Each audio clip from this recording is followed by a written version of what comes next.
I'd like to call the meeting to order of the Wilmington City Council. I'd like to welcome all those who are with us this evening and all those who are watching us at home on TV or whatever device you're on.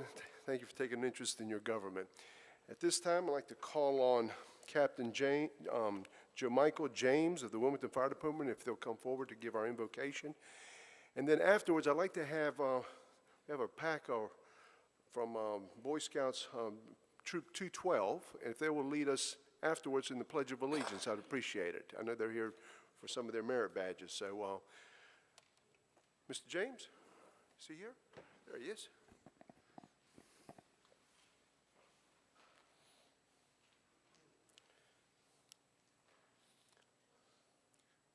Let's bow our heads in silence.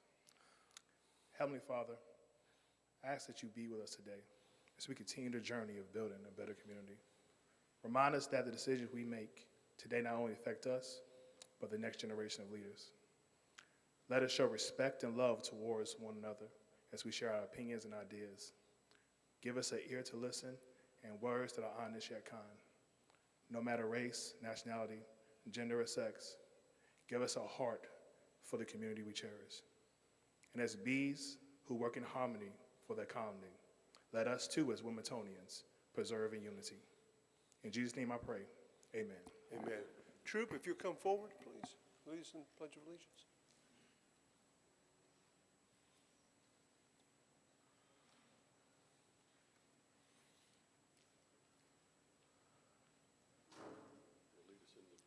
Lead us toward the pledge. I pledge allegiance to the flag of the United States of America and to the republic for which it stands, one nation, under God, indivisible, with liberty and justice for all. Thank you.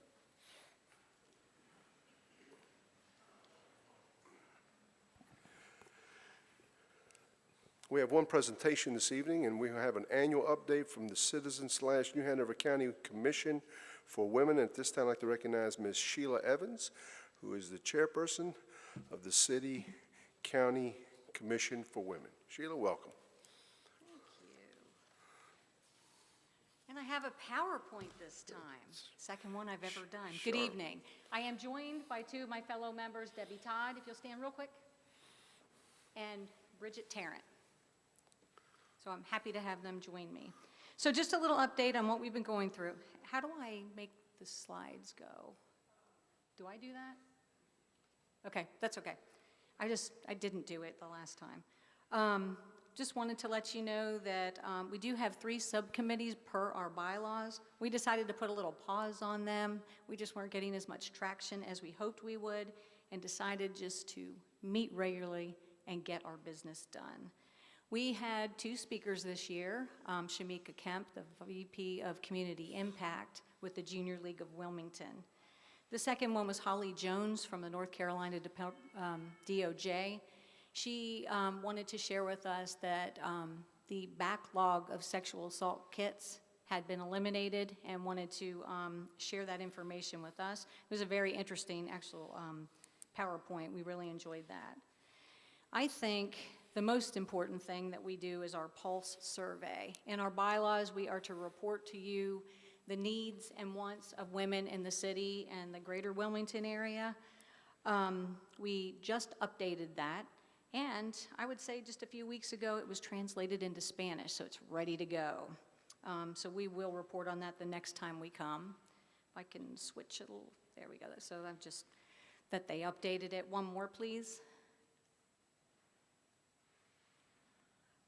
January 2024, I attended, and Olivia on the left, we attended a Safe Place presentation at a local church. Supported that program, and actually signed up to be volunteers. If you attend their training, the presentation, you can be a volunteer for them. Next slide, please. February brings us to the Heart of the Matter luncheon in February. Again, there's 4 of us. Bridget's here today. We actually ended up being table hosts. Next slide, please. March brings us to Women's History Month. Our project was to collect period products, and we had a project in cooperation with the Junior League of Wilmington. I think we had 4 sites. If we can go to the next slide, it might even show that. We had 4 sites where we had folks donate products that eventually went to the North Carolina Diaper Bank with the goal of going to New Hanover County schools. April, and there's a little flyer, my first time with Canva on that. If we could go maybe 2 more to April, that brings us to the YWCA Maternal Health Summit. We manned a table there. I think we helped out with registration. The YWCA is the permanent designee to our commission, and Velvet Jenkins is the CEO, or she sends a designee. But I'm going to ask you to go forward maybe 2 more, because this is my favorite story of the year. I'm going to say it was maybe 21, 22 that we were working with the Girl Scouts. We had Debbie Todd is with Girl Scouts. She had Mia Blackwelder come and be one of our speakers, and she shared her project with us. Her project was on the dangers of balloon releases to our environment and such. If I can move 1 more. There's the girls. Well, anyway, long story short, the project we were like, oh, well, let's get an ordinance, we can get an ordinance passed. That didn't work, but the county did agree to help us with the educational project. So my favorite thing about that is, while it looked dead in the water for a while for these young girls, they are in the commercial, the PSA, if you will, that the county created. If we can move another one, help stop balloon releases. They shot this in May. If we can move again, it's just, but 1 more, please. I love that they gave us alternatives. Everybody thinks it's only balloons, so they mentioned hanging lanterns, and there was 1 more suggestion that I put in the PowerPoint, flying kites. So I thought that was really awesome to teach these younger girls that not everything happens at once. Okay, next slide should be August. More than half of our commission attended in person the North Carolina Council for Women Conference in Raleigh. I attended virtually later in the day, but it was pretty cool that half of everybody actually went. Next slide is out of sequence. That's my fault. But we participated in a county joint commissions. Linda Thompson's office supervises or helps the African American History, Heritage, and Culture Commission, the Hispanic Latino Commission, and the Community Relations Advisory Commission, or CRAC. So we had all of us together to tell each other what we do, which I thought was great to share that information. Also that day, we had a pretty intensive presentation by Ray Hunter Havens, the director for the New Hanover County Board of Elections, and that was kind of cool to learn all the new things that are coming up with that. And my last slide is MedWeek was just in October. 4 of us attended the MedWeek luncheon. Given that our survey was not ready, we did not have a table, but we will be ready for next year. I did bring some flyers, so I'm not littering. I'm intentionally going to leave these for any women that would like to take a shot of the QR code and fill it out for us. And the city did take care of creating, oh, did I leave them on my chair? Anyway, oh, here they are, my bad. Rack cards. So we have these rack cards that talk about what we do, and then on the back, we would put a sticker on with the QR code. So that's what we've been up to since the last time I was here. Well, you've been very busy, and we appreciate everything that you folks have done, and I like the collaborative effort between the city and the county on this particular issue. I know that one time we all had separate groups, and I'm just glad that everybody's under the one umbrella. I think that makes a lot of sense, and I appreciate that. We're very intentional about saying a joint commission, or joint, I forget how we word it, that it's both, just to ensure everybody knows that. Well, thank you, Sheila. Thank Thank you. you for everything y'all do. Thank you. Appreciate it. Bye-bye. Next item of business is our consent agenda, items 1 through 5. Are there any items that any council member would like to hear separately? If not, what are the wishes of the council? We have a motion to approve by Councilmember Waddell, second by Mayor Pro Tem Barnett. Discussion. All in favor of that motion, please indicate by saying aye. Aye. Any opposed? Item passes unanimously. Yes, sir. Just for the record, my sign is not working, so I'll vote by voice vote. Okay, very good. So that is a unanimous vote. Thank you. Our next item of business is our public information. We have 3 speakers that have signed up to speak with us this evening. Each speaker will be allotted 5 minutes. The clerk will be keeping the time, and you'll hear a buzzer go off. That means your time is up. Our first speaker is Ms. Elizabeth Farquhar. Hope I pronounced that properly. Talking about ceasefire for Palestine.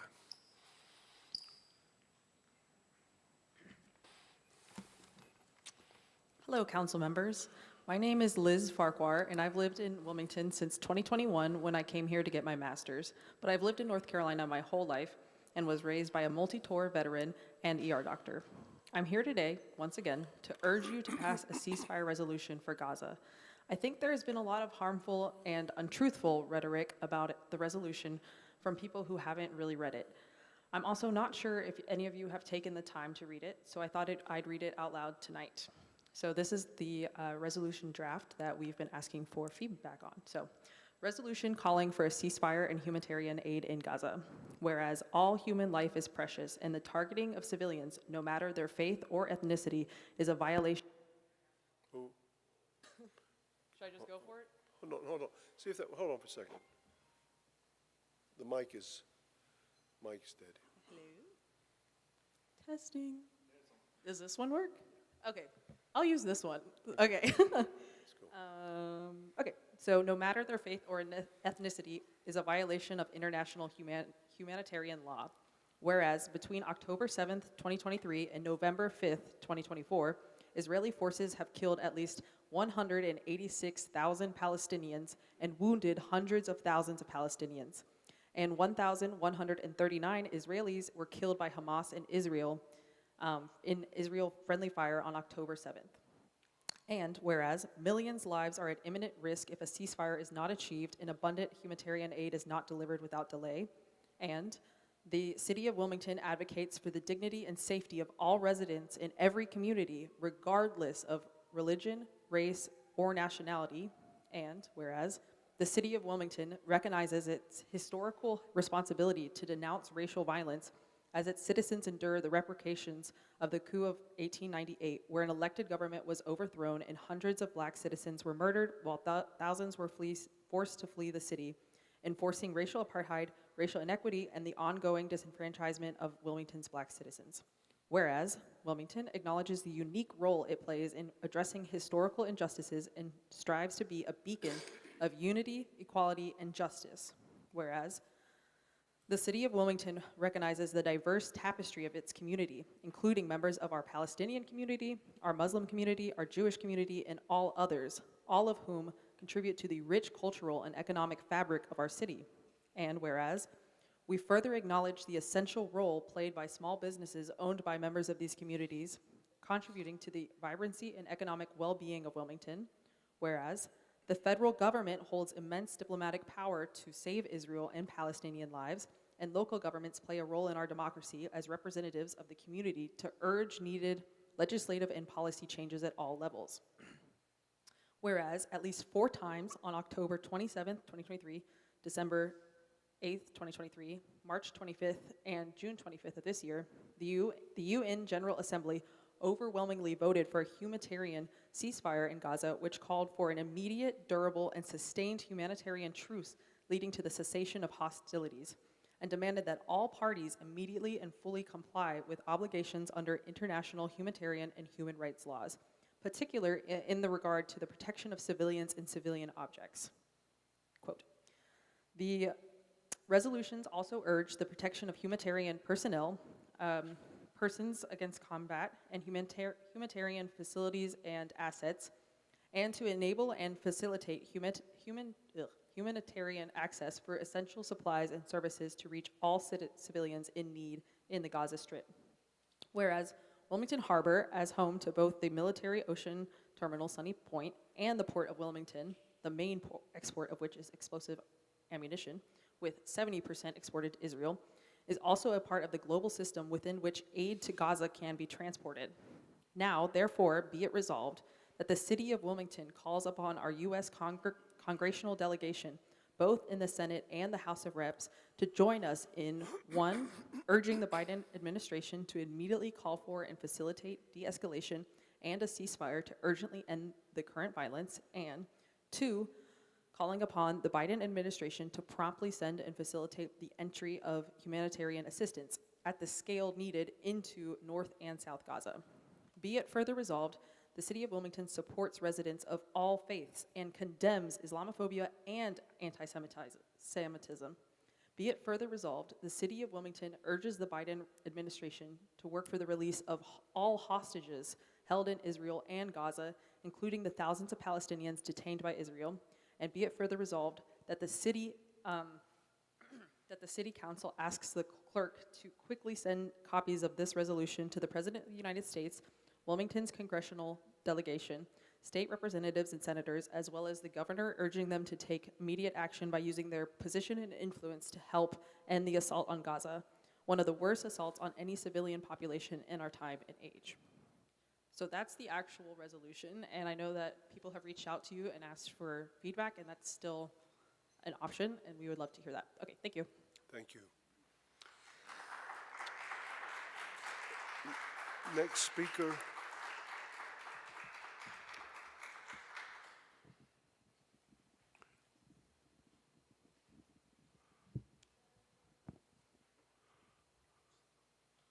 Okay.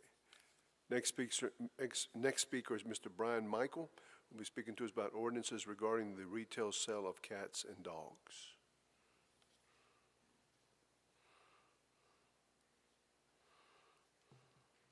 Okay, thank you for giving me an opportunity to speak. I am not a public speaker, I'm just a tattoo artist, so I hope you'll forgive me if I make any mistakes with the formalities.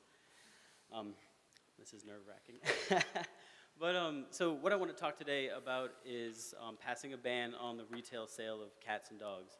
And the reason for this is a store recently opened in Wilmington where they are selling puppies. And these puppies do, factually, we have all the evidence, receipts, USDA inspections, they do come from puppy mills. This is factual information. So these dogs are being shipped in from Missouri into Wilmington, where North Carolina has the second highest euthanasia rate of any other state in America. So we kill more shelter dogs than almost any other state. And now we have a store who is operating as a puppy mill front, bringing dogs in from another state. So plenty of other states have passed laws and ordinances, plenty of other cities have as well. And I know that it comes down to sort of an issue about local power and whether it's limited or not.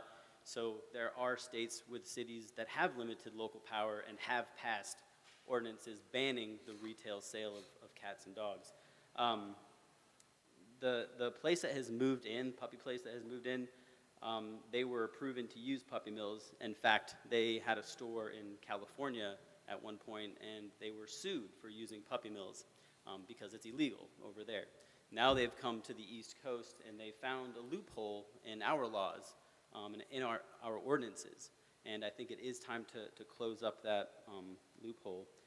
I've spoken to a lot of people about this issue, online and in person, and a lot of people are really surprised to hear that it's not already illegal to sell puppies, to sell puppy mill animals. They're surprised to hear that. And I think it's almost like it's one of those things that it's so terrible that we're surprised it is allowed. I think it really is just something that we need to get caught up on and go ahead and pass this ban. We have a lot of examples of the written ordinances. I know that Christy Lee has sent a couple emails out to people. She's so smart. So I know that we have the language for that available. This is something that's long overdue. And I know that there's different aspects of it. I know that some people are driven by kind of their emotions and compassion, and some people are driven by logic. So when we think about the compassion aspect of it, I'm kind of a balance between both. I think logic matters and compassion matters. But if we think about the compassionate aspect, the dogs that come from puppy mills, those puppies are brought into these retail stores. Only one right now in Wilmington that doesn't need to be here. But that store, if you go into Puppy Place and look at their dogs, you're not going to see the sick, malnourished, unhealthy animals. Those are the parents. So the puppy mills are off-site. They're in Missouri. So these dogs are relatively okay, but their parents are in the most horrific situations. But when these puppies come into Wilmington through no fault of their own, they oftentimes are infected with things like parvovirus, which is very contagious and quite deadly. The most recent parvo outbreak that happened in Puppy Place in Wilmington, the proper protocol is to close the store, quarantine, and also clean. The store did none of those things. Their doors were open, people were coming and going and becoming vectors for parvovirus into Wilmington. And of course, kennel cough is extraordinarily common when you work with a puppy mill, and kennel cough happens a lot anyway, but parvovirus is deadly. Kennel cough is usually curable. And these diseases definitely aren't going to be a good thing for Wilmington. I think it's really unwise to allow a store to ship dogs in from Missouri when we have the second highest euthanasia rate. It's already going to add to the overpopulation issue because this store, Puppy Place, they're not neutering the dogs that go out. They're not spaying the dogs that go out. So not only are we adding to this overpopulation problem with each individual dog that gets sold for $5,000 or $6,000, that dog goes into the population, but that dog goes into the population unneutered and unspayed. So we know it only takes one date for there to be 10 or 15 more dogs added to this problem. I spend some time on Facebook, and oftentimes, probably every day, I see desperate pleas from local rescues, shelters, begging people to take a dog in for fostering, for adoption, anything to get these dogs out because their time's up. They have a day or two or a week, or they're going to be euthanized only because there's too many dogs. And now, Puppy Place is bringing puppies in from Missouri and unneutered puppies. Definitely detrimental to Wilmington in general. I think that must be my time. So thank you so much, and I hope you'll definitely consider passing an ordinance against this. It can be done. So thank you. Thank you, sir. Yeah. Thank you. The next speaker is Mr. Dawson Gage, who'll be talking to us about international law at 515 Orange Street. Is Mr. Gage here?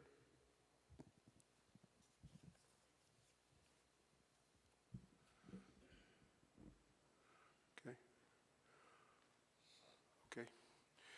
All right, that brings us to our next item of business, which is our public hearing. Item PH1 is an ordinance amending the official zoning map of the city to rezone property containing 0.57 of an acre of land located at 508, 510, 512, and 516 McCray Street from CB Community Business District to R3 CD Medium High Density Mixed Residential District Conditional District for 2 triplex structures. And at this time, I'd like to recognize our city manager, Mr. Connell. Mr. Connell. Good evening, Mr. Mayor, Mr. Mayor Pro Tem, members of council. Patrick O'Mahaney, our senior planner, will overview this item.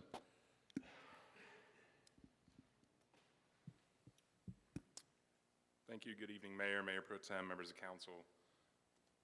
This site is located along McCray Street between Rankin Street and Campbell Street. It contains approximately 0.57 acres. It's currently vacant. This map shows the general vicinity surrounding the request along with the existing site conditions. And here are some photos of adjacent properties and land uses and existing conditions. Here's some more photos of adjacent uses in the surrounding vicinity. As mentioned, the site's currently zoned CB Community Business and is vacant. It is bordered by R3 to the north, east, and south.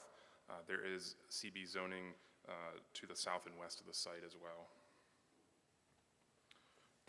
The applicant's proposing to rezone the site from the R3 to the R3 CD residential district for the 2 triplex structures shown on the site plan in front of you. This consists of combining the existing 4 lots into 2 with a minimum lot size of 6,000 square feet, with the applicant's proposing over 12,000 square foot lots here with 2 triplex structures and a shared driveway. These are conceptual elevations provided by the applicant of the 2 triplex structures. The site's located within a neighborhood scale infill development area of opportunity and is along a community connector on the Comprehensive Plan's Growth Strategies map. Staff believes that the infill development, the comprehensive plan states that infill development should enhance or improve the existing physical development pattern of the area. It also focuses on small lot infill development that's consistent with the block. And this project also utilizes existing utilities and increases housing options while protecting the desired character of the neighborhood. Therefore, staff believes the proposed zoning amendment is consistent with the Create Wilmington Comprehensive Plan, that it's reasonable and in public interest. Staff recommends conditional approval of this request with the conditions in the case summary be applied. Planning Commission also unanimously recommended approval of this item at their July meeting. That concludes my presentation. I'm happy to answer any questions that you all have tonight. Are there any questions of staff? Okay. Thank you, sir. This time I'd like to recognize the applicant.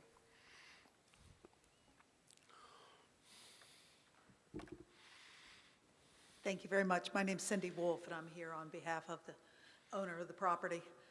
As I appreciate Pat's summary, and as he pointed out, the site is vacant. The little building that was shown back in this area was demolished in 2023. As he also described, the overall tract is zoned for business use. I think you all know I have been around a long time as far as development entitlement around the city, and this was a commercial project that I worked on back in 2004.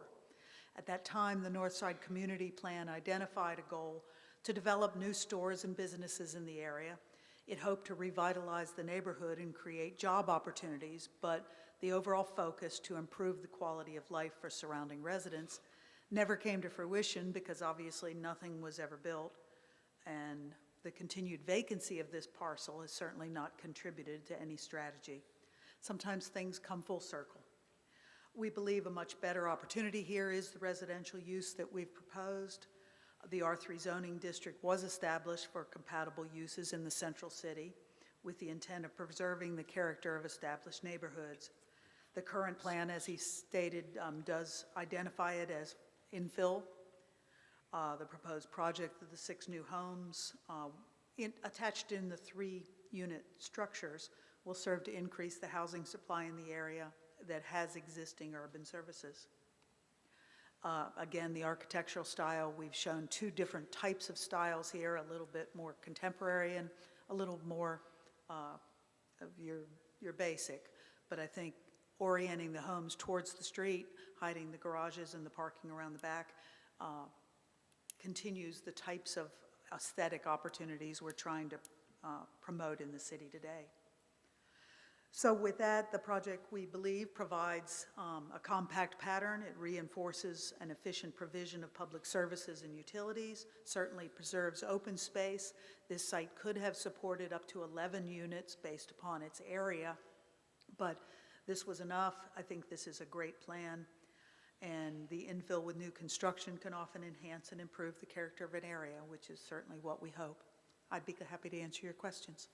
Mr. Rumbar?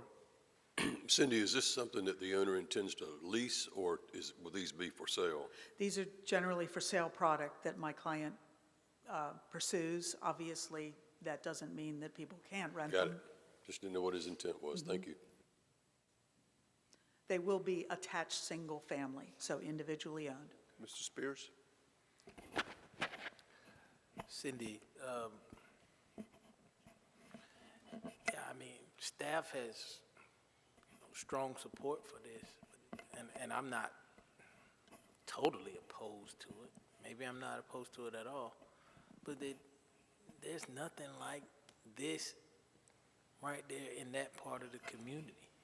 And you also mentioned that 11 units could have gone there, and what are we gonna get, six units instead of the 11 That's correct. We're proposing 6 units. that are for sale? That's correct. Any price point, any of that information you got at this time? Not at this time. You just never know. By the time this approval is done, engineering is completed, you've got another 6 months of construction.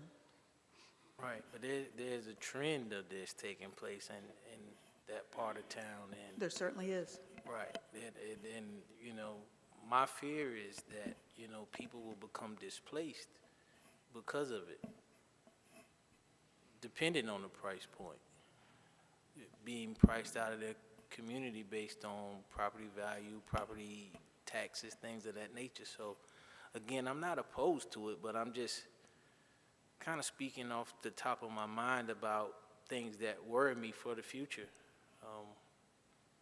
honestly. And I'll share a little bit of information. When I was a little kid, that second lot, I think it used to be 508 McCray Street, My grandfather used to own a lounge there. So it's kind of, I'm not gonna say it's sentimental, but I remember going there when I was a little kid. So I remember what used to be, and for a very long time, there has been nothing taking place there. But you know, again, we understand how the ramifications of new development and pricey new establishments or dwellings and the impact that it can have on the surrounding community. So I just want to put that out there. Anybody else? Thank you very much. I'm going to open up the public hearing and ask if anybody in the public wishes to speak on item PH1. They'll come forward.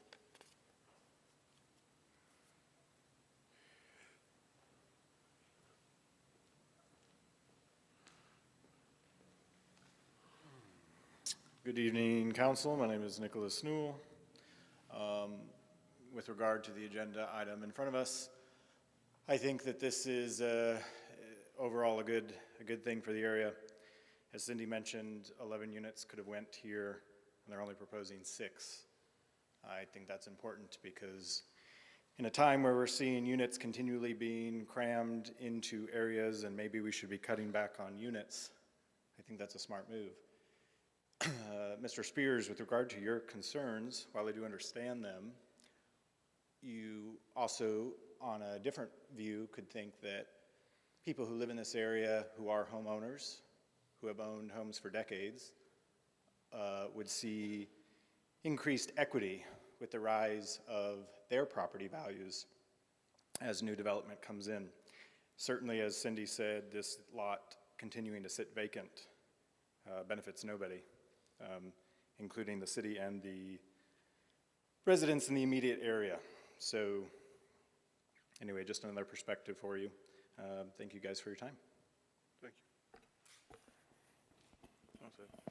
Spears. Yeah, great point, sir. It doesn't help anybody, but it doesn't hurt anybody to be vacant either. And so, again, I'm not opposed. I'm just pointing out what takes place, and so the equity that's put into the homes, you know, it sounds like a great thing, but what is equity? A loan?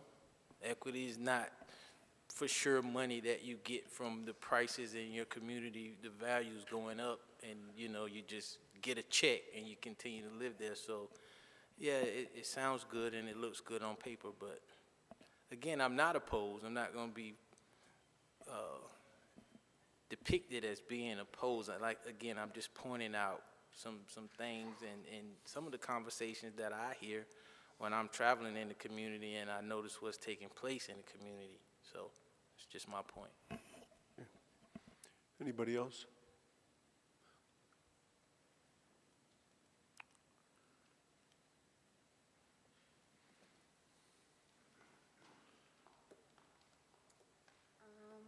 My name is Tiffany Cook. I'm with Navigational Studios. We are a local nonprofit here in Wilmington.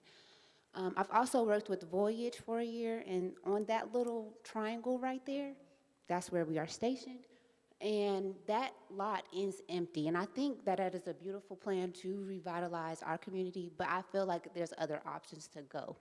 I feel like we keep building all of these apartment complexes and all of these housing developments, but it's other things in the city that these children need for their development other than housing. They don't even understand equity and all these things that we're throwing.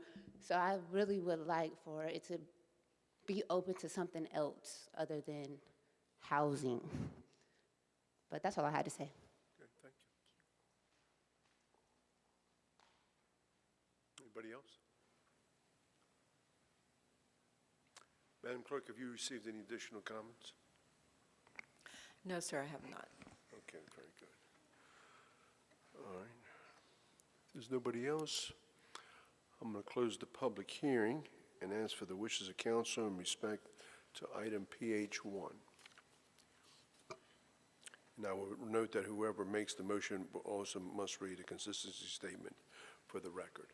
We have a motion to approve by Councilmember Waddell, second by Councilmember Rivenbark, Mr. Waddell, please read the consistency statement for the record. I move to approve the proposed amendment to rezone property located at 508, 510, 512, and 516 McRae Street from CB Community Business to R3 CD, Medium High Density Mixed Residential Conditional District for 2 triplex structures, and find it to be consistent with the relevant policies in the comprehensive plan based on the application materials and the information provided at the public hearing and in the staff report, and to find approval of the rezoning request is reasonable and in the public interest for the following reasons. The proposed rezoning would allow for compatible infill development. Okay, all ready to vote? All in favor of that motion, please indicate by saying aye. Aye. Any opposed? Item passes unanimously. Do we have a motion to waive second reading? Second. Motion made by Councilmember Rivenbark, second by Councilmember Waddell. Discussion, all in favor of that motion, please indicate by saying aye. Aye. Any opposed? Item passes unanimously on first as well as second reading. That brings us to our next item of business, which is our ordinances. Item 01 is an ordinance appropriating $5,241 of revenue recovered through the city's North Carolina Hazmat RRT contract with North Carolina Emergency Management to the general fund. This time I'd like to recognize our manager again, Mr. Caudle. Mr. Caudle. Thank you, Mr. Mayor. Our Fire Chief, Steve Mason, will review these items for us.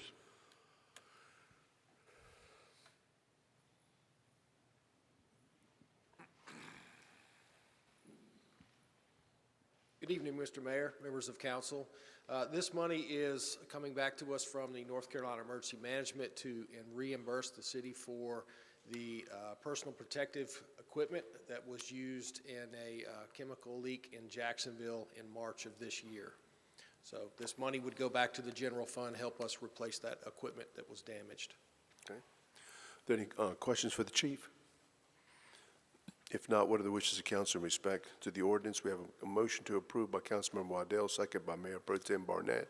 Discussion, all in favor of that motion, please indicate by saying aye. Aye. Any opposed? Item passes unanimously on first reading. Is there a motion to waive second reading? Motion made by Councilmember Rivenbark, second by Councilmember Waddell. Discussion, all in favor of that motion, please indicate by saying aye. Aye. Any opposed? Item passes unanimously on first as well as second reading. That brings us to our next item, which is item 02, which is an ordinance appropriating $7,012 of revenue recovered through the city's North Carolina Hazmat RRT contract with North Carolina Emergency Management to the general fund. And Mr. Mason, I'm just going to go right back to you because it looks like you're right on deck. So Yes, come sir. on back. Same exact situation, different hazmat call. This one was in Navassa in June.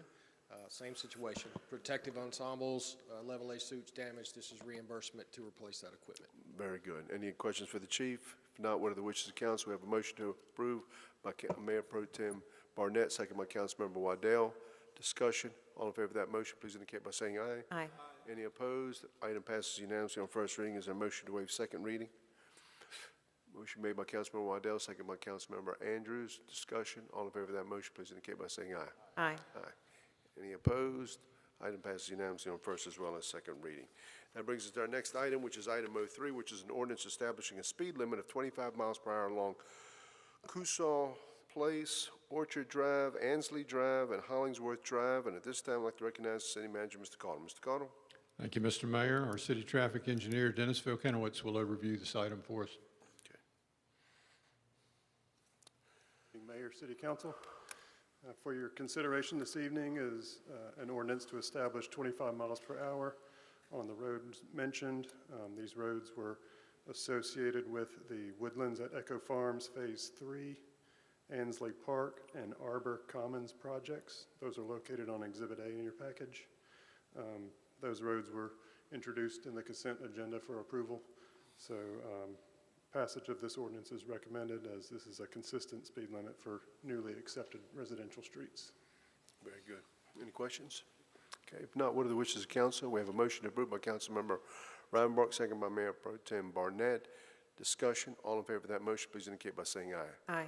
Any opposed? Item passes unanimously on first reading. Is there a motion to waive second reading? Motion made by Councilmember Rivenbark, second by Councilmember Waddell. Discussion. All in favor of that motion, please indicate by saying aye. Aye. Any opposed? Item passes unanimously on first as well as second reading. That brings us to our resolutions.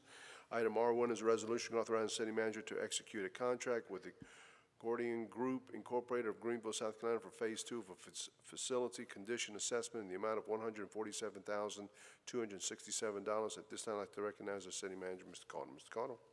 Thank you, Mr. Mayor. Our Assistant Public Works Director, Aaron Beckner, will overview this item for us.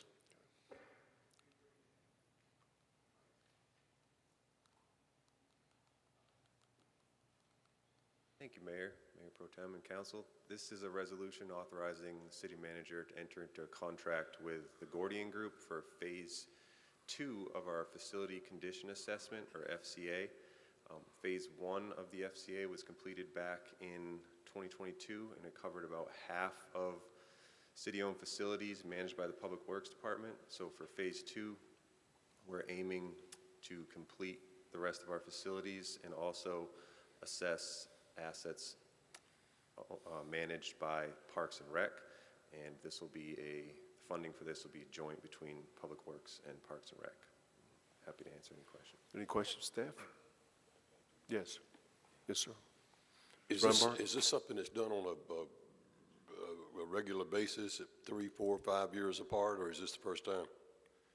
No, sir. This stuff, well, the first time we did it was in 2022. We're going to complete it now, and so once we have the data, it'll be a database that we can maintain, and as we complete projects or improvements on these facilities, we'll be able to update that database ourselves. I understand that, but I mean, is this a new? I mean, like we just passed an ordinance about our roads. We all would do that every 3 or 4 or 5 years. Is this something that's been going on? No, sir. This is something that is relatively new. The first phase was back in 2022. Thank you. Anybody else? Okay, thank you. What are the wishes of council in respect to the resolution? We have a motion to approve by Councilmember Rivenbark, second by Councilmember Andrews. Discussion. All in favor of that motion, please indicate by saying aye. Aye. Any opposed? Item passes unanimously. That brings us to our next item of business, which is item R2, which is a resolution authorizing the city manager to change the third-party administrator of the city's 457 or 457 deferred compensation plan to Empower Financial Services Incorporated and to make other necessary changes to the city's supplemental retirement income plan. At this time, I'd like to recognize City Manager again, Mr. Connell. Mr. Connell. Thank you, Mr. Mayor. Our Human Resources Director, Clayton Roberts, will overview this item for us. Evening, Mayor, members of council. The resolution before you authorizes the city manager to change our third-party administrator of our 457 deferred compensation plan to Empower Financial Services, and this is the same provider who also administers our 401k program for our employees. The resolution is also going to grant the city manager the authority to direct the city's 4.5% contribution that's given to all employees to the 401k plan, and that is simply to comply with the directive that we've been given recently from the Department of the State Treasurer. So I put together a presentation just to explain our current program to you, make sure you understand it, and what the changes are being proposed and the challenges we have with our current TPA with the 457 plan. So currently, you can see on the screen, we have a 4.5% contribution that's automatically given to all employees. And today, the employees have a choice whether that goes into a 401k plan or a 457 plan. Police get an additional 5% that's mandated by the state, so they get in total 9.5%. And then fire, on top of the 4.5% that all employees get, they get an additional 3%. And then they get an additional 3% match, dollar for dollar. So if they do the match, they can get up to 10.5% deferred compensation. Nothing is changing in terms of the contribution amounts that are in front of you today. So those are all going to stay the same. So our current third-party administrators for the 401k, again, that is with Empower. They formerly were with Prudential, but Empower brought out Prudential in 2022. This plan is a part of the state, and it falls under the purview of the Department of State Treasurer. Our 457 plan is with Mission Square. You might remember them as ICMA RC. They rebranded in 2022 and renamed themselves Mission Square. So some of the challenges we have with our 457 plan at Mission Square, over the last several years, staff have been working with Mission Square to address concerns primarily around issues with loans and issues with customer service. These issues range from employees, current employees, retirees, people planning for retirement. We've communicated these issues up the chain at Mission Square to try to resolve them, but have been unsuccessful. Also, we've been looking at because of these issues, we've been looking at alternative 457 plan administrators. 401k plan, Empower also offers a 457 plan. Looking at their plan has lower fees with their 457 plan than Empower than Mission Square's plan does. Moving on to the 401k plan with Empower, again, we are satisfied with Empower and the service we get. We don't have any issues with the loans with Empower like we do with Mission Square. The only hiccup was earlier this year, the Department of State Treasurer notified the city that we were out of compliance with their plan documents, which require that all employee provided deferred compensation, so that 4.5% that we give to all employees, that amount must go into the 401k. And so the state told us we had to correct this as soon as possible, and our city attorney, I know that she sent a memo out last September notifying you of this change. And I have a copy of the letter that we received from the state treasurer back in May notifying us that we were out of compliance. And I just want to read real quick to you that second paragraph of the letter, which states, "Our understanding is that the city contributes 4.5% of an employee's compensation to either the North Carolina 401k plan or another defined contribution plan as selected by the employee. However, in order to comply with the North Carolina 401k plan employer contribution provisions, if an employee is eligible to receive an employer contribution in the 401k plan, then the employer must make the contribution to the North Carolina 401k plan. An employee cannot elect to have the contribution made to another plan." Staff did push back to this. There were some disagreements in our interpretation from what the state was interpreting in plan documents. We asked to delay this as long as we could. We wanted to wait another year to give us time to plan. But this email, you can see, they went back to the Treasury and they confirmed that we needed to make this change as soon as possible and hopefully no later than January 1st of 25. So, Clayton, can I ask a question? Yeah. They've come down and said that it needs to be done. When did they decide that it needed to be done? And why weren't we notified then? So since I've been with the city, we've always had the choice of putting the money in a 457 or 401k And how long has that been? Since I've been with the city, 13 years. Did it go beyond that? I believe so, before me even. Okay. And so it wasn't until recently, I guess through an audit, that they recognized that we were giving our employees a choice, and that is when they stepped in and said, "You guys can't do that, it's out of compliance." Does our audit, our annual audit, address this? I don't believe so. They're pretty comprehensive.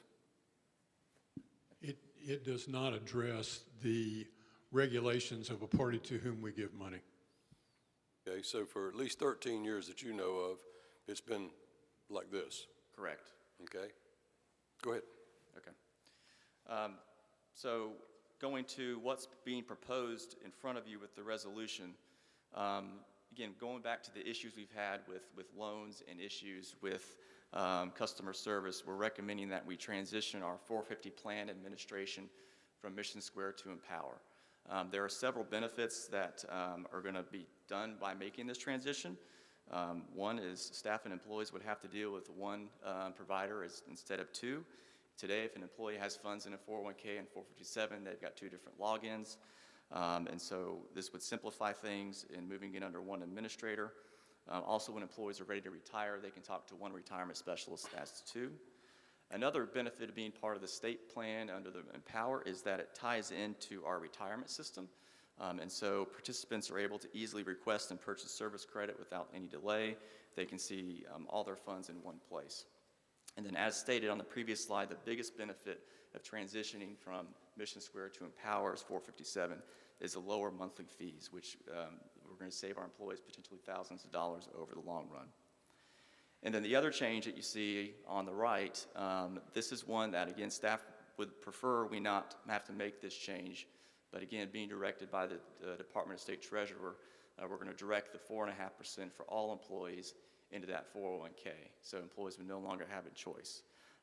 This does not change the additional 6% that fire can get in the 457 plan. That money can still be directed to the 457 plan, and it will be going forward. So what does this look like if this passes tonight? very similar to what we have today. The only difference, there's two differences. One, again, that 4.5 automatic contribution is going to be directed to 401K effective January 1st. The contributions are still the same for police, no change there. That 5% goes to the 401K. Same with fire. Their additional contributions are still going to go into the 457 plan. And then both plans are going to be administered by Empower Financial Services. Sir, we got Mr. Rodenbach. Yes, sir. Before all this came about, what would be the impetus, what would be the reason why an employee would want to go with one versus the other? What were the basic differences? Because I think we've got a couple, 300 employees that are that this will affect. Why would they go there versus the 401? Yeah, so there's 273 employees that this change is going to impact. One of the benefits with the 457 plan is there is more flexibility with that plan, meaning they can withdraw the funds at any age without paying a 10% penalty. Whereas with the 401K, if you withdraw your funds before the age of 59 and a half, you do pay that 10% penalty. So there is more flexibility in terms of when you can withdraw the funds in the 457 compared to the 401K. So an employee comes to work with the city of Wilmington at, say, age 25. Yes, sir. And gets there at 30. What do they have to retire? 30? 30. Yes, sir. So they're 55. They can't touch this without paying a significant penalty. The money in the 401K, that is correct. Yes, sir. There might be an option for them to, when they retire and they separate from the city, transfer those funds into different accounts and utilize them. But again, that would depend on the certain situation and whatever rules that apply.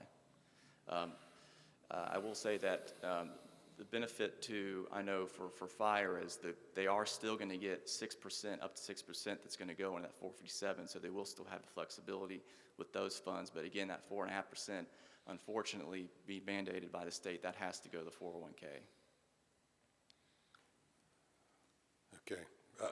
Okay. Thank you. Mr. Spears. So Clayton, maybe I'm confused. If you switch plans or, not switch plans, but switch providers of the plan, and the 457 plan is offered by Empower, right? Yes, sir. So the availability or the flexibility that 457 plan, the previous 457 plan had goes away? No, they're the 457 plan with Empowers, the rules are identical to the ones that are with Mission Square. So the same flexibility they have today, they're going to have with Empower. Right, but only fire has access to that 457, or does everybody? Everybody has access. It's just the city's not automatically putting money to all employees in the 457. We're only doing it for fire. But if I decide that I want to put additional funds, my own money, into the 457, I can still do that. Right, and you could still withdraw early? That's correct, yes, sir. Okay, but it's your own money? But it's my own money, that's correct. It's not, okay, so the 4.5 goes to the NC 401K? Yes, sir. All right. Mr. Waddell. Yeah, Clayton, this is a pretty, obviously large change that affects every employee within the city of Wilmington. Have you had the opportunity to brief all the employees and kind of give them a heads up that this potentially is coming down the line? So we have been talking about the issues with Mission Square for about 2 years, and we've had a benefits committee that's made up of representatives from across the organization, police, fire, public works. And then, so we've been having these discussions. Empower's come in, talked about what their plan looks like and how the transition would work, the differences between the two companies potentially. And then when the State Department when the Department of Treasurer notified us that we were out of compliance with their plan documents, we again took that back to the Benefits Committee. And this was about the time we revamped the Benefits Committee, so it consists of the fire chief, police chief, myself, Mary Vigue, deputy city manager, and other representatives across the city. And so we discussed this and at that meeting, briefed EMT. But in terms of communicating with all 273 participants, we have not had that opportunity. We have communications ready to go, pending council approval tonight, that is going to be sent out. And unfortunately, I know there's some communication sent out this afternoon inadvertently to fire, which caused some confusion, and we hate that that happened, but we do have some communications ready to go tomorrow morning to staff. Thank you. Specifically to the compliance issue that the Treasurer, the Office of North Carolina Treasurer notified us of, do we know how long that policy has been in place? Was that enacted by a certain administration? Or is there any chance that with a new administration that may get changed? I don't want to basically us make a sweeping change that directly affects, the fire department with respect to how they handle the 457 and how the city contributes to that plan. But if there's going to potentially be a major policy change at a higher level in the near future. Does that make sense? Yes, we've had those discussions internally as well.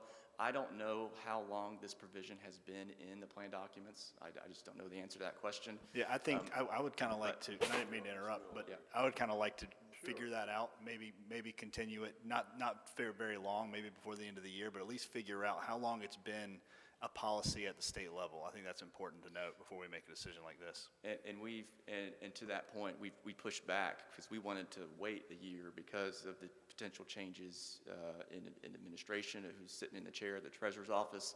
But again, they came back and said that we needed to make this change by January 1st or January 2nd, 25. I think that letter said try to. Reasonably. Yes. Mr. Joyner, I know that. Thank you, and again, I'm not logged in, so I apologize, but thank you for recognizing me. No, I agree with what's been said so far as the person who sent us this letter, Treasurer Falwell, we are electing his successor tonight, one way or the other. He didn't seek re-election, so he won't be the treasurer in January. So I am interested in whether or not there's going to be a policy change. I spoke a little bit with Meredith today about the basis for this interpretation from the treasurer's office, and the fact that if the city staff has a good faith interpretation that is different from what the treasurer's office has, what are our options for pushing back? Because I think we certainly have standing if we can figure out what kind of claim we would bring to try and ask the courts to look into that. But I mean, I asked that question today at 4 o'clock, so we've not had a chance to consult with our attorney over this. And with us having a much broader conversation about employee compensation, police and fire pay on Thursday of this week, I do think it would make sense to continue this. We have enough meetings before the end of December that we could take action on this and still come into compliance with that deadline if that's what we need to do. Okay, so I'm understanding that this came to our attention because the Department of State Treasurer said we're out of compliance. Yes, sir. Right? I got a phone call today in reference to this, and just a quick question, would people be grandfathered in or anything like that, or? No, it would have to be all employees would have to direct that 4.5% effective January 1st to the 401k plan. Unfortunately, we can't grandfather anyone in. Okay. Now, all the funds that the city has contributed already into that 457 is going to stay in that 457 account. That money's not going to go away. That money that's already in the 457 stays there. Okay, and then, because it's a time issue, waiting 2 weeks or something wouldn't, I mean, is it like something we have to do now? Because, as Councilman Waddell said, have we reached out to everybody? And you said you have not, because you're waiting for us to pass it first and then tell them, okay, this is what's going to happen. That's correct.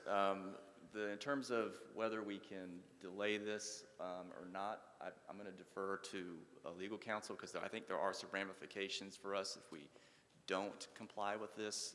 We could put ourselves in jeopardy in terms of participating in the state retirement system. We have two more meetings. But we do, yes, sir. Yep. So, okay, so legally, are we in good standing if we say, okay, let's wait until the next meeting? At this point, they've requested that we make the change by January 2nd, and so we do have 2 more meetings between now and then, as long as we make a determination from a legal standpoint by January 2nd, then we should be okay. But the legal ramifications are that if we don't implement this by January 2nd, that we're in danger of losing access to the 401k plan. Losing what? Losing access. They're going to cut it. They have indicated they could cut us off from being able to use the 401k plan if we don't come into compliance. Okay. Councilman Rangers? Yeah, I think there's enough confusion here amongst the staff, amongst the council, and amongst the employees that I wouldn't see any harm in continuing this for 2 weeks.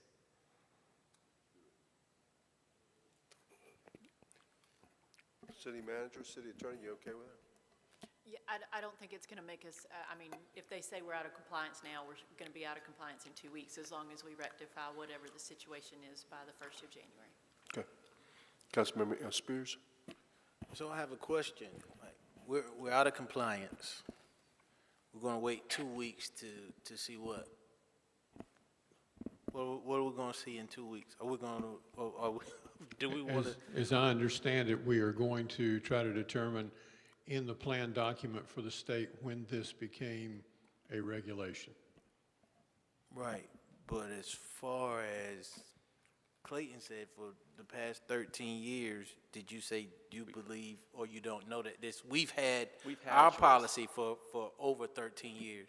That's correct. It's But been we the don't allowed know choice. how long the state has had this thing in place or when it That's correct. was initiated, or what triggered this to be on the radar for the state to say, hey, Wilmington, you're out of compliance? That's correct. But also, we have some council members who are in, which, I mean, we're gonna get a new state treasurer tonight, but who's to say that this thing is on the new state treasurer's radar and how long it'll take for them to identify or to make changes or to not make changes before January, and we're out of compliance as a city? That's just a lot. That's correct. There's a lot of uncertainty, but one thing we do know for certain is the direction that we have gotten from the state treasurer. But we can certainly go back and investigate how long this regulation's been in place, and I guess we can. So my other question is, how long have you known about it? Well, you did. We found out this spring, early spring. This spring. Yep. So Yep. from spring to now, no one thought to look and see how long this thing had been in existence? We did not, no, sir. But we did, again, look at the regulation, interpret it, and push back to the state saying we disagreed with their interpretation of the plan. And then they said, That didn't work out. yeah. Yeah, I don't know. Sometimes when people say things to me like, hey, you didn't do this, and I'm like, oh, when did that happen? That's my first reaction, but I guess I'm different. Okay. Ron Barr? I understand about if we're in non-compliance now, we'll be in non-compliance 2 weeks from now, whatever. I get that. But it kind of reminds me of one time they wanted to pass a bill in Congress, and we got to pass it before we can open it up and read it. And I think we owe it to people that are going to be affected to at least postpone this for a couple of weeks. I'd like to get this, is this PowerPoint Yes. presentation available? I can share it with council. Please Yes, do. I'll share it with you. And it would be, and anybody else that you can share it with. Yes. We'll communicate with those 273. Go ahead and let them know that this is a possibility, that this is the directive we've gotten from the state, so they're aware of it, and kind of what the city's plan is going forward. So we'll be sure to do that. It's kind of important because it certainly has a huge effect on them. Yes, sir. Absolutely. Okay. Thank you. Mayor Pro Tem? I was just going to concur with Councilman Robin Bark that it's really important that we get them to our employees, that they kind of know this is what has come down the pipe. And so I think waiting 2 weeks will be fine. Thank you, sir. Yep. Okay. Mr. Ron Barr? Okay. No, we're gonna continue this item. So if someone could just make a motion to continue. Need a motion. Yeah, we'll have a motion to continue the item. Councilman Reinbark has made that motion, second by Mayor Pro Tem Barnett. To a specific date or To your next meeting. to our next city council meeting, which is what day, Madam Clerk? 17th. The 18th, or 19th. The 19th. 19th of November. Okay. All in favor of that motion, please indicate by saying aye. Aye. Any opposed? Item passes unanimously. This concludes this regular agenda. Are there any items to be brought forward by our city attorney, No, sir. city manager? Just a reminder, as Councilperson Joyner mentioned, we will see you at 8:30 on Thursday morning for your first budget workshop. Madam Clerk? No, sir. Mr. Joyner? Hello to our scouts who are working on their citizenship in the community merit badge, which is a requirement for Eagle. So keep going, and I hope you all get to Eagle. Thank you. Mr. Waddell? Mayor Pro Tem? Yeah, of course, everybody knows that today is election day, and today. And I think a lot of people around the country are just glad to see it come. And one of the things that I'm sharing with my congregation is that whatever happens tonight, tomorrow morning, the birds are still going to sing, the squirrels are still going to get nuts, trees are still going to be green. Okay? In essence, God is still in charge. You know that we're going to be okay. And so whatever happens tonight, we've got to make sure that we continue to strengthen each other and love each other and support each other. So that's what I wanted to share. Thank you. Ms. Runbar? Ms. Andrews? Yeah, I would like to recognize Kara Spencer and actually the entire staff, the entire management team, some of their spouses were involved in this, their planning team there, of course our corporate affairs team, for putting together a fantastic concert last week in support of the victims of Hurricane Helene in Western North Carolina. It was just an incredible event, and I thank everybody who put it together. And I'd also like to thank our police officers who not only staffed that event, but in the past 6 months have staffed an official visit from the sitting president, the First Lady, both vice presidential candidates, the presidential candidate, just an incredible, we've had several White House visits, and our police force has just staffed every one of them with professionalism and made them all get pulled off just with incredible safety and concern for everybody. So thank you to our wonderful staff for doing all that. And we have a few events coming up in support of Veterans Day, so and in recognition of the 1898 coup. And so this Friday there's going to be a wreath laying at the 1898 Memorial, and then Friday night there's going to be a dance at the USO for Veterans Day, and then Saturday we're going to have our Veterans Day parade at 11 o'clock downtown. So enjoy some of those events. Thank you. Mr. Spears? Yes, sir. I would like to say happy Election Day. And I know we're all excited for the text to go away, the multiple texts to go away. And I mean, we're in politics, and I'm like, my Lord, would you stop? I've never replied stop so many times in my life. And I would just like to say, may the best woman win. I would also echo Councilmember Andrews' sentiment in respect to the concert. It was phenomenal, and I want to say thank you to Kara and the entire city team that helped. I saw everybody here that was out there, and it was a great night, great entertainment, and for Wilmington with Love was just, I know that people in the western part of the state, especially some of our colleagues there in Asheville and in Boone and elsewhere up there, that really appreciated all the efforts that we have done. But not only here, there was one in Charlotte, there was of course one in Raleigh also, and of course these been great events for our western citizens, for our citizens in the western part of the state. So thank you very much. And with that, we stand adjourned.